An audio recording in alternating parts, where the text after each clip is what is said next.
Elle pensait avoir tourné la page, mais certaines blessures laissent des marques invisibles. Dans Surface, la nouvelle série adaptée du roman d'Olivier Norek, Laura Smay incarne Noémie, capitaine de police confrontée à un cold case. Tournée en Belgique avec Thomas Sisley, la série a demandé un véritable engagement physique, notamment dans un immense studio aquatique. Une expérience intense et révélatrice. Entre deux séquences de plongée, les cheveux encore trempés, Laura Smith s'est livrée à Soir Mag. Et derrière les anecdotes de tournage, elle laisse entrevoir des blessures toujours profondes. Si Noémie lui ressemble tant, c'est peut-être parce qu'elle aussi, dans la vraie vie, a dû se battre pour exister. Et ce combat, elle ne le cache plus. Lorsqu'on lui demande « En quoi Noémie vous ressemble-t-elle ?», Laura Smith répond instinctivement « Il y a l'idée de se relever, d'avoir vécu des choses pas forcément faciles et de ne jamais baisser les bras.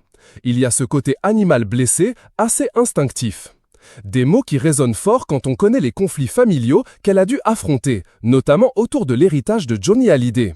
Longtemps épiée, jugée, comparée, la fille de Nathalie Baye a vécu cette bataille comme une exposition permanente. Et ce regard des autres, elle ne l'oublie pas. Et puis, il y a le regard des gens sur elle, Noémie, NDR, un peu agressif.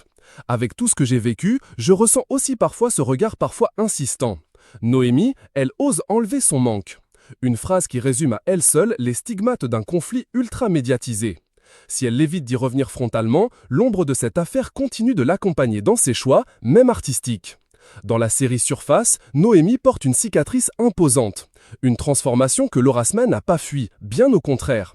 Je n'ai pas eu peur, c'est comme un costume, ça m'aide à entrer dans le personnage. Ce souvenir la renvoie à son tout premier rôle au cinéma, dans Les Corps Impatients, où elle s'était rasé la tête à seulement 17 ans. Il faut y aller, mais j'avais l'impression d'être un caïd. Et si la cicatrice du personnage est impressionnante, elle en parle avec une forme d'attachement inattendu. C'est très esthétique, ça peut même être sexy une cicatrice. Les mecs qui ont des cicatrices, j'aime plutôt bien. Il y a toujours une histoire, une faille derrière une cicatrice. Comme si, en creux, elle disait que les failles font la force. Les siennes, elle les transforme aujourd'hui en moteur pour ses rôles. Et cette sincérité,